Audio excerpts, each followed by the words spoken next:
नमस्कार दोस्तों, आपको स्वागत करता हूँ मैं अपनी चैनल में। आज के वीडियो में हम अजा एकादशी कब है, पूजा विधि, शुभ मुहूर्त और तिथि के बारे में जानेंगे। साल में एकादशी प्रति महीने में पड़ता है। ये व्रत भगवान विष्णु को समर्पित होता है।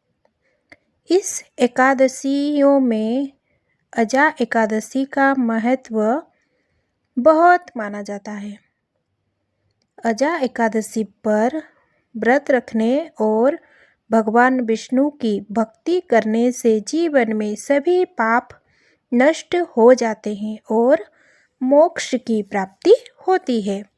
धार्मिक मान्यताओं के अनुसार जो भी श्रद्धालु भगवान विष्णु के ऋषि के स्वरूप की उपासना करता है, उसे मृत्यु के बाद विष्णु लोक मिलता है।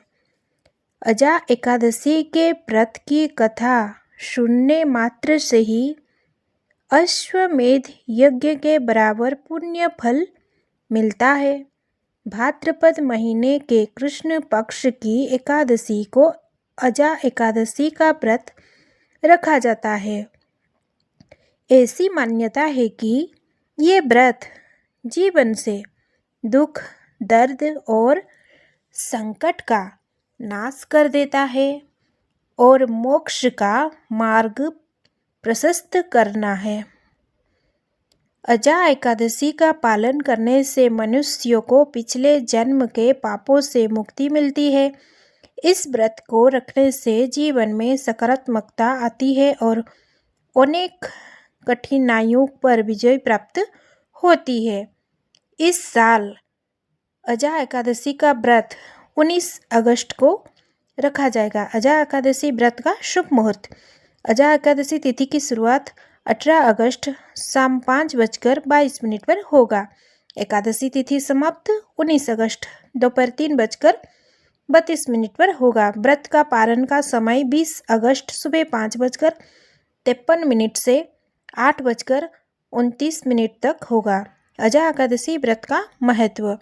धार्मिक मान्यता के अनुसार अजा एकादशी व्रत रखने और भगवान विष्णु की भक्ति करने से जीवन से सभी पाप नष्ट हो जाते हैं और मोक्ष की प्राप्ति होती है। धार्मिक मान्यता के अनुसार जो व्यक्ति इस व्रत करेगा, इसे मृत्यु के बाद विष्णु लोक में स्थान मिलेगा और पुण्य फल की प्राप्ति होगा। व्रत एवं पूजन विधि। अजा एकादशी के दिन प्रातःकाल स्नान आदि के बाद साफ वस्त्र धारण करें। भगवान विष्णु का ध्यान करते हुए व्रत का संकल्प ले। पूजा स्थल पर भगवान विष्णु की प्रतिमा या चित्र रखें। दीप, धूप, पुष्प आदि से विधिवत पूजा अर्चना करें। विष्णु सहस्त्र नाम और प्रभु श्री कृष्ण के भजन का पाठ अवश्य करें। रात के समय जागरण करें और अगले दिन समय पर व्रत समाप्त करें। व्रत के नियम। अजा एकादशी के दिन कुछ खास बातों को ध्यान देना चाहिए। इस दिन मांस, मदिरा या लहसुन, प्याज आदि तामसिक चीज़ों का सेवन ना करें। इस दिन चावल खाने का भी मना होती है। इस दिन दूसरों के लिए मन में घृणा बिल्कुल ना लाइए। बाल या नाखून काटने से भी परहेज करें।